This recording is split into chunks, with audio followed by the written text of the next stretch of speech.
यहाँ पे पंजाब यूनिवर्सिटी ने एक बहुत बड़ा रोल प्ले किया है। नेवटेक हमारी एक प्रीमियर ऑर्गेनाइजेशन है। जावेद साहब को बहुत बहुत मुबारक कि उन्होंने इस प्रोग्राम को आगे लेके चले हैं,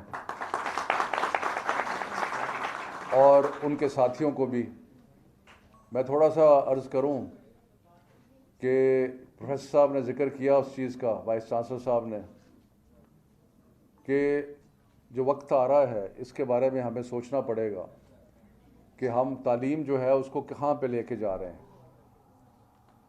अभी अगर आप देखें तो फेसबुक और ये जो इस किस्म के अदारे हैं, Twitter etcetera, they are hiring people not because they have degrees, they are hiring people because they have skills.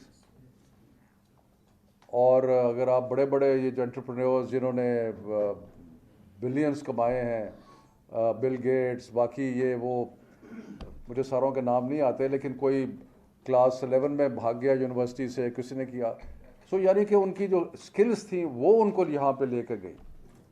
सो ये एक बड़ा चैलेंज हमारी हायर एजुकेशन के लिए बन रहा है कि क्या 4 साल डिग्री, 6 साल डिग्री जो है, क्या वो रेलेवेंट रहेगी इस दुनिया में, या हुनर जो है वो रेलेवेंट होगा।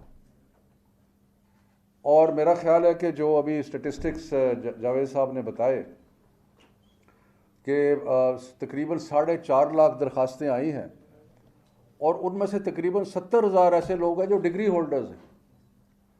Y are they coming for skills training? They are coming for skills training because the degrees that they have are not relevant to the job market. अगर वो रेलेवेंट होती जॉब मार्केट की तो उनको ज़रूरत नहीं थी कि वो आके स्किल्स की ट्रेनिंग हासिल करते।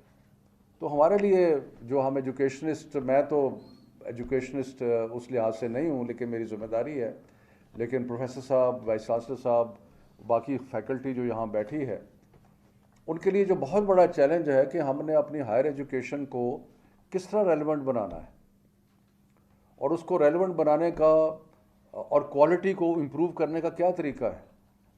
सो ऑब्वियसली हमें अपने करिकुलम्स को रिवाइज करना पड़ेगा। ऑब्वियसली हमारे करिकुलम्स जो हैं वो जॉब मार्केट के साथ हम आहंग होंगे तो फिर ही हम आगे बढ़ेंगे।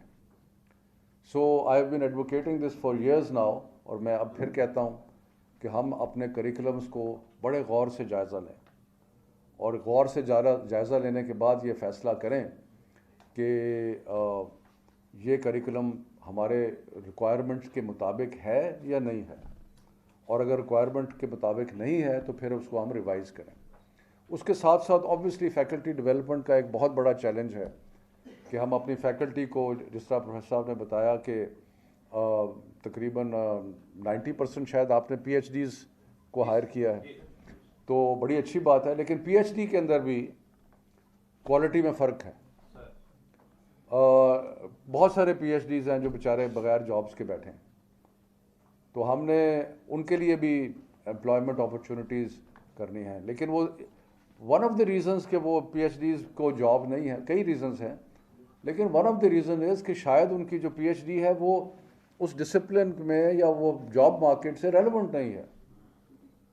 सो इसलिए मैं यही गुजारिश करूँगा कि हमने अपने सिस्टम्स को और अपनी चीज़ों को रेलेवेंट बनाना है। जो इंटरेस्टिंग फैक्ट है और जिससे मुझे बड़ी खुशी भी होती है, वो ये है कि जो ट्रेनिंग हो रही है उसमें 2 किस्म की ट्रेनिंग है। एक है जो एंट्री लेवल स्किल्स हैं, कोई जो कोई कारपेंटर बन गया, कोई इलेक्ट्रीशियन बन गया, कोई प्लम्बर बन गया, वो एंट्री लेवल स्किल्स। लेकिन सबसे खुशी की बात है कि जो हाई एंड स्किल्स हैं, कि जिसमें आप आर्टिफिशियल इंटेलिजेंस है, साइबर सिक्योरिटी है, बिग डेटा है, इंटरनेट ऑफ थिंग्स है, मेगाट्रॉनिक्स है, कुछ चीज़ों के बारे में मुझे कोई ख़ास समझ नहीं है, लेकिन नाम जो क्योंकि ये नए ज़माने की चीज़ें हैं। लेकिन बात ये है कि जो लोग इस किस्म की ट्रेनिंग हासिल कर रहे हैं उनकी ऑलमोस्ट 100% एम्प्लॉयमेंट है। उसका मतलब यह है कि हमारी जॉब मार्केट जो है वो रेडी है हाई एंड स्किल्स के लिए, और इसलिए हम हाई एंड स्किल्स जो हैं उनकी जो तादाद है उसको हम इंशाल्लाह बढ़ाएंगे। और सो ये प्रोग्राम बहुत सक्सेसफुल है। 10 अरब रुपया हमारी हुकूमत ने इस प्रोग्राम के लिए मुख्तस किया है, और हम अपने ट्रेनिंग इंस्टीट्यूशंस जिनमें बच्चों को भेजते हैं या कैंडिडेट्स को भेजते हैं, उनकी क्वालिटी को भी ऊपर कर रहे हैं। नैफटेक के ज़रिए हम सारे पाकिस्तान के जो ट्रेनिंग इंस्टीट्यूशंस हैं उनकी क्रेडिटेशन का काम भी शुरू किया हुआ है। सो बहुत सारे काम हो रहे हैं जो कि इस सारे शोबे को बेहतर करने के लिए हैं। तो मैं फिर आप सब से मिलके बहुत खुशी है और इंशाल्लाह ये पंजाब यूनिवर्सिटी के साथ बहुत करीबी रिश्ता है और ये जारी रहेगा। बहुत मेहरबान।